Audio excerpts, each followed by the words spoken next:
Hello, hello. Bonjour. Alors on espère que là où vous nous suivez, vous allez bien. Alors aujourd'hui on a voulu en fait tenir notre promesse parce qu'il y a quelques jours on vous a promis que du lourd était en cours de préparation. Alors ce n'était pas des paroles en l'air, c'était bel et bien une promesse. Alors aujourd'hui on veut vous partager sur un sujet concernant les retrouvailles. Mon épouse et moi nous sommes heureux de vous compter parmi nos multiples abonnés. Et ça fait exactement 6 à 7 mois la dernière fois qu'on a eu à être ensemble. C'était dernièrement au mois d'août.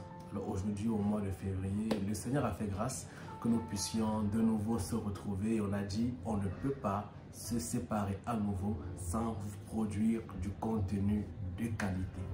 Alors aujourd'hui on va parler sur l'importance des retrouvailles dans un couple qui évolue dans une relation à distance.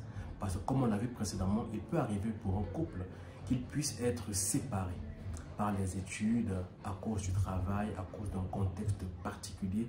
Mais il est toujours très important qu'ils puissent avoir des moments de retrouvailles. Ce qui nous permet, nous, en tant que couple, depuis déjà environ 5 ans, de continuer à garder la flamme, de continuer à évoluer ensemble. C'est parce que dès le départ, on a compris l'importance des retrouvailles pour un couple. Donc aujourd'hui, on veut partager avec vous les astuces, les raisons pour lesquelles il est très important de se retrouver en tant que couple. Voilà, c'est ça. Aujourd'hui, on parle des retrouvailles. C'est un moment vraiment privilégié où on profite pour voilà, rattraper beaucoup de choses. Voilà. Tout à fait, tout à pour fait. essayer de combler le vase, faire plein de choses ensemble. Et ça a toute son importance vraiment, c'est capital même je dirais. C'est un moment où on prend le temps de parler de beaucoup de choses, de faire une mise au point, de faire une mise à jour. C'est vrai qu'on se parle au téléphone, mais il y a des choses qu'on est en face, on a plus de temps vu qu'on passe les journées ensemble. Voilà, c'est un peu plus interactif si je vais dire ça comme ça. Tout à fait, tout à fait, tout à fait. Alors concernant en fait déjà les principales raisons pour lesquelles il est important pour un couple. La première raison c'est que comme on l'a vu précédemment, c'est le moyen de témoigner son amour à son partenaire. Vous savez, cela permet de montrer à l'autre qu'on l'aime. Si je te dis seulement que je t'aime, mais que mon amour n'est pas prêt à acheter un billet d'avion, mon amour n'est pas prêt à me déplacer pour venir à ta rencontre, Faire le sacrifice. faire ce sacrifice, ça reste des paroles en l'air. Donc se retrouver également, c'est une preuve d'amour. C'est une preuve d'amour parce que cela demande un prix, cela demande des préparations, cela demande des préparatifs, que ce soit sur le plan personnel, sur le plan financier, sur le plan même social. Parce que quand tu te déplaces pour une certaine période, il faut bien que tu puisses t'aménager, créer la disponibilité pour rendre cela possible en fait. Donc c'est vraiment très important de pouvoir en fait le faire. Parce que du genre, en vous retrouvant en fait, vous aurez enfin le moment, l'occasion de passer des temps ensemble. C'est vrai que lorsque vous passez du temps au téléphone, c'est des temps de qualité, mais là vous pouvez passer des temps ensemble face à face, yeux dans yeux comme on dit là. Parce que vous savez que l'expression du visage est un langage. Quand quelqu'un te ment, juste en interprétant les signes de ses yeux ou la façon dont il réagit avec son visage, tu peux identifier s'il ment ou pas. Donc ce temps que vous passez ensemble, en fait, ça permet vraiment de pouvoir renforcer, solidifier l'amour que vous avez l'un pour l'autre. Donc vous pouvez le faire de plusieurs façons. Ça vous permet de pouvoir vous faire des câlins. On sait tous que les câlins, ça fait du bien. Ça permet de faire des bisous, mais pas sur la bouche. Là, je m'adresse aux célibataires. Si on n'est pas encore marié, on se limite aux bisous sur le front ou bien sur la joue. Voilà. Il faut respecter les distances, périmètres de sécurité. Donc, ça vous permet vraiment de passer du temps ensemble, des moments de qualité, pouvoir aller manger au restaurant ensemble. Là, tu pourras voir si la fille, là, si elle mange trop. Parce qu'il y a des filles, qui disent non, j'ai seulement mangé un peu, j'ai mangé un peu. Quand vous allez au resto, Je ne mange pas beaucoup. Tu vas voir la façon dont elle casse les os, dont elle suce les os. Tu diras que, maman. Donc c'est comme ça que chez toi, tu me dis que tu manges un peu. Donc c'est vraiment important d'avoir ce temps-là pour pouvoir vraiment aussi découvrir l'autre, une nouvelle facette de l'autre. Mieux découvrir l'autre. Mieux découvrir l'autre. Je ne sais pas si tu veux compléter par rapport à l'autre point. Donc, on a dit en fait que ça permet vraiment de pouvoir avoir des moments de qualité ensemble.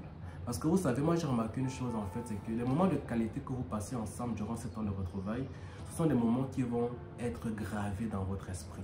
Ce qui fait que même lorsque vous serez séparés, quand vous allez ressortir les photos, moi je me rappelle avec mon épouse en 2018, on avait eu à partir chez un photographe professionnel, et on avait fait de très belles photos. Ce qui fait que lorsqu'on s'est séparés, parce que je suis retourné en France, ces photos nous ont aidés. Ce qui fait que pour le moment, quand ton partenaire, ta fiancée te manque, tu ressors ces photos, tu regardes, tu te rappelles en fait les bons moments que vous avez passés ensemble, ces moments de fou rire, je sais pas, sur la moto, en train de vous balader, ou bien dans la voiture, ou bien, vous voyez un peu, tous ces petits moments-là, c'est bien de les immortaliser si vous pouvez.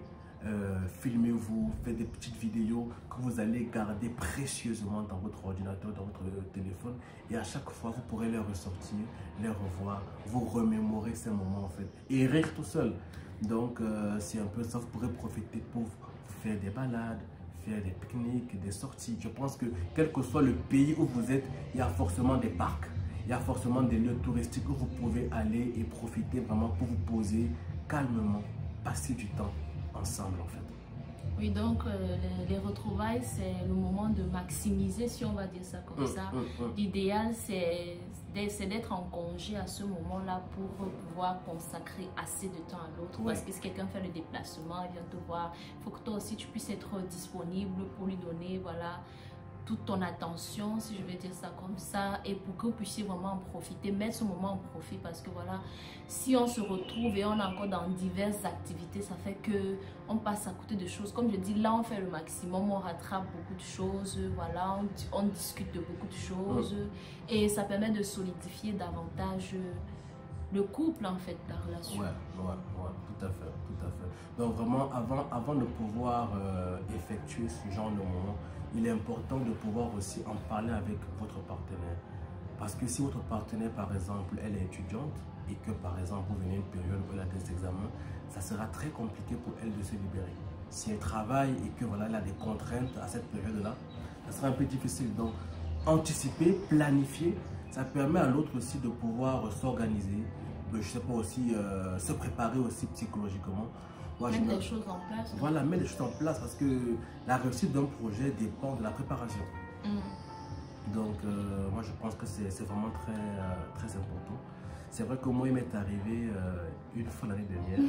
De débarquer à l'improviste. En fait, j'étais arrivé et je n'avais dit à personne, même pas à mon épouse. Et même pas à ma famille, à personne. Donc, moi, je suis arrivé comme ça. Et j'ai demandé à un ami de venir me récupérer à l'aéroport. Donc, il me récupère à l'aéroport. Donc, j'étais déjà bien arrangé avec lui. Tous les détails, avec tous les détails sur mon arrivée. Et j'arrive à la maison. Lorsque je sonne, c'est ma petite soeur qui ouvre et dit, c'est qui? Je dis, c'est moi. Toi qui? Ah!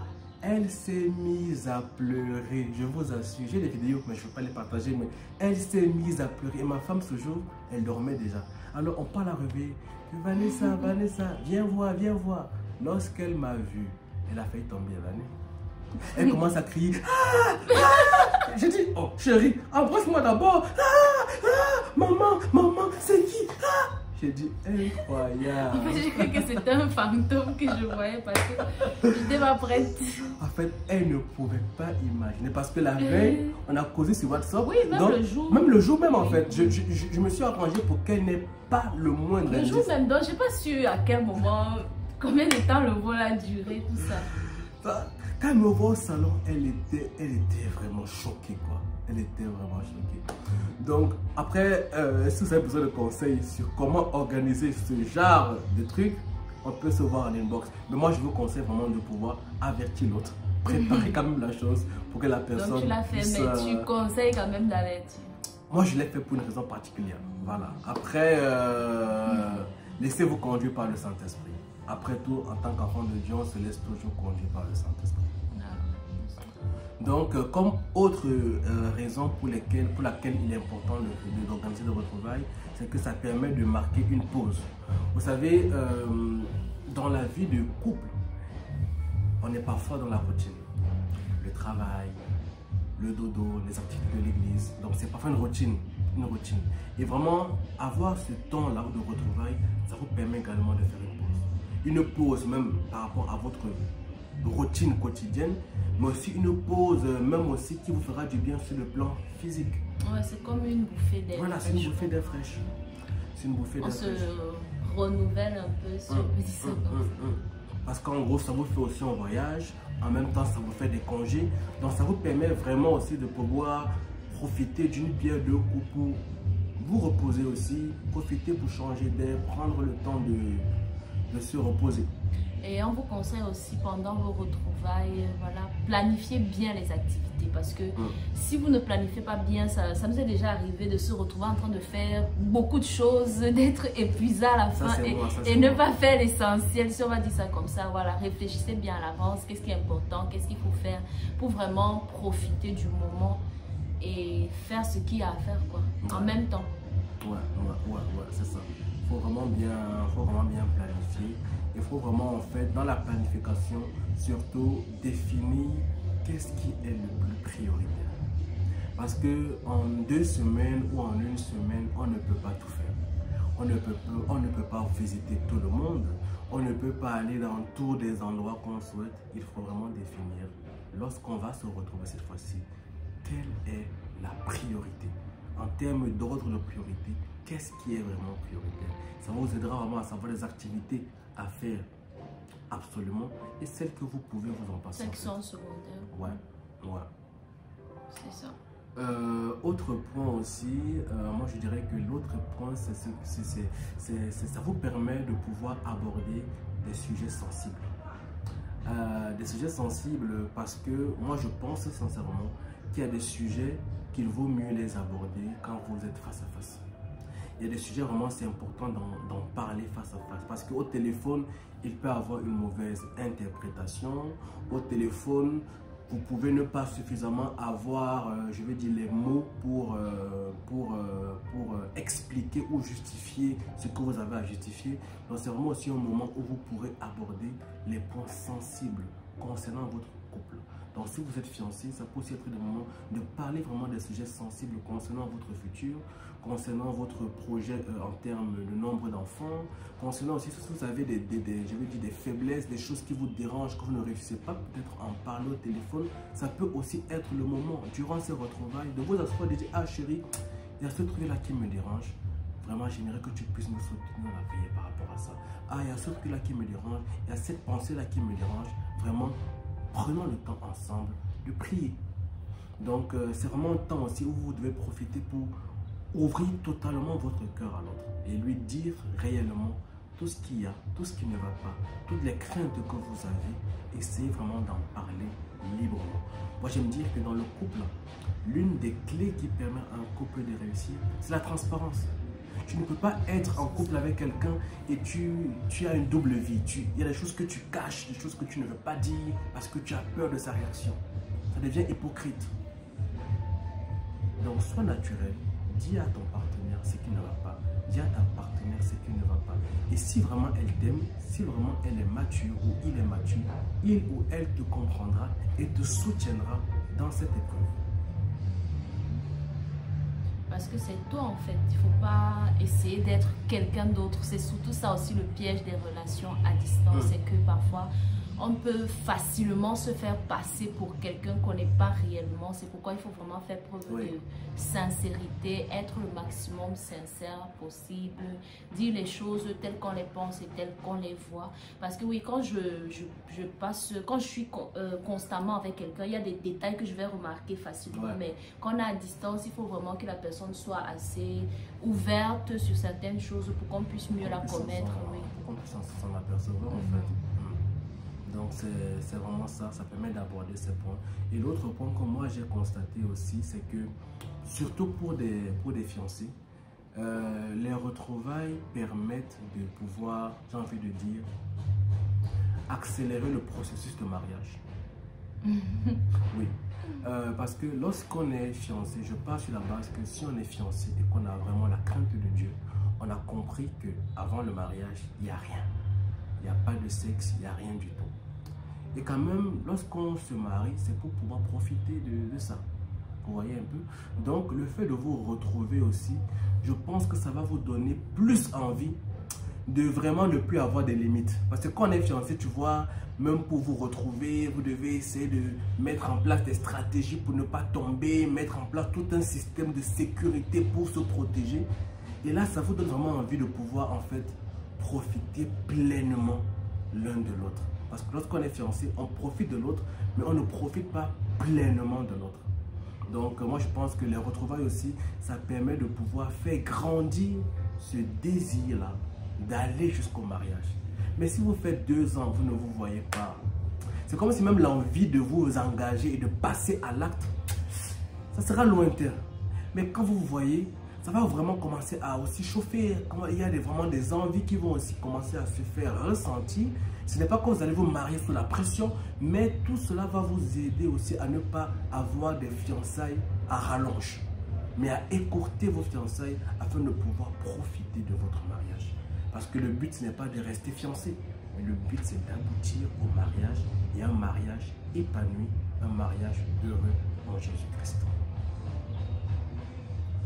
Donc, dès lors, ça va vous booster un peu, quoi, pour que vous fassiez le maximum, que les choses avancent, ce qui est de votre mieux. Après, la grâce de Dieu nous suffit aussi. Ouais. Et l'autre point, je pense que tout à l'heure, elle a un peu abordé, mais je vais revenir dessus, c'est que les retrouvailles vous permettent de pouvoir cerner véritablement qui est votre partenaire.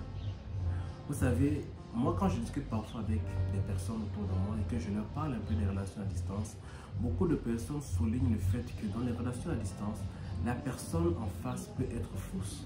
La personne peut être hypocrite, la personne peut mettre un masque ou un voile et ne pas véritablement vous montrer son vrai visage. Or, lors des retrouvailles, si vous êtes vraiment sensible, le Seigneur fera en sorte qu'il y ait des situations qui vous fassent découvrir la véritable facette de l'autre. Que ce soit un jour, vous allez voir son comportement, excès de colère. Ah, tu vas dire, ah Jésus, dans la personne-ci, c'est comme ça. Ou une fois, vous allez voir, il va parler d'une façon. Donc, le Seigneur va s'arranger, en fait, je pense, pour vous exposer, si vous êtes vraiment sincère, pour vous amener à être confronté à la véritable nature de la personne. Je ne sais pas ce que tu en penses. Donc, c'est ça, en fait. Donc, ça permet vraiment de pouvoir connaître la véritable facette de l'autre. Et ça se fait souvent dans les petits détails. Dans les petits détails. Lors d'une sortie, son comportement, comment elle réagit devant l'argent, comment elle réagit devant telle situation, comment l'autre réagit devant la famille, comment il se comporte, est-ce qu'il est respectueux, est-ce qu'il n'est pas respectueuse. Tous ces petits détails-là vous permettront vraiment de pouvoir vous dessiner un puzzle, un schéma clair. Pour savoir si là, ça passe ou ça casse. Ça passe ou ça casse. Ça passe ou ça casse. Et le dernier point, moi je pense qu'il est aussi très important. En fait, c'est que l'important, c'est que ça vous permet les retrouvailles de pouvoir aussi connaître les membres de la famille de votre partenaire. Vous comprenez un peu? Parce que lorsqu'on est à distance, on n'a pas forcément le temps de voir les frères. On peut peut-être discuter avec eux au téléphone vite fait. Mais lors des retrouvailles, ça vous permet vraiment, j'ai envie de dire, de vous approcher de votre belle famille. Vous vous rapprochez de vos beaux-frères. Vous vous rapprochez de vos beaux-parents. Bon, ça, c'est dans le cas où on se retrouve à un endroit où ils sont aussi. Oui, oui, dans le cas où vous êtes originaire du même pays. Mais ou bien vous vous retrouvez au même endroit aussi. Voilà. Tu peux aller visiter quelqu'un. Voilà, très bien. Dans tous les cas, dans le cas où vous vous retrouvez où la personne ou l'une des personnes vit avec sa famille, ça vous permet de faire le lien avec vraiment cette famille, avec vraiment ses proches. Vous connaîtrez ses amis. Et comme on dit, dis-moi avec qui tu marches, je te dirai qui tu es. En côtoyant également ses amis, vous aurez aussi une meilleure image de qui elle est, de qui il est. Donc c'est aussi important de pouvoir avoir ce temps-là pour vraiment passer du temps, les inviter au resto, voir comment ils se comportent, voir comment ils réagissent, voir comment ils parlent. Tout ça vous permettra de comprendre aussi dans quelle atmosphère est-ce qu'elle a été éduquée, dans quel environnement est-ce qu'elle a grandi. Et ça vous aidera à ne pas être surpris quand vous aurez à voir certaines réactions. Donc c'est un peu ça en fait, ça vous aide à connaître aussi la famille. Parce que quand on parle de mariage, on voit deux familles qui deviennent aussi unies. Dans le mariage, ce n'est pas seulement vous deux, mais c'est aussi une histoire de famille, parce que ce sont les parents qui marient leurs enfants. Donc c'est important que vous compreniez que dans le mariage, l'aspect familial occupe une place importante, parce que même la dot, elle est biblique. Donc ne négligeons pas la famille, ne devenons pas des chrétiens qui vont tout spiritualiser. Non, il est important d'honorer tes beaux-parents, d'honorer ta belle famille. Donc c'est un peu ça. Alors on tenait dans cette vidéo vraiment à vous partager les principales raisons pour lesquelles il est important pour un couple à distance d'avoir des moments de retrouvailles. Alors si vous avez d'autres points, n'hésitez pas à nous les faire parvenir dans les commentaires. D'ici là, on se dit à très bientôt et que le Seigneur vous bénisse. Amen. À bientôt.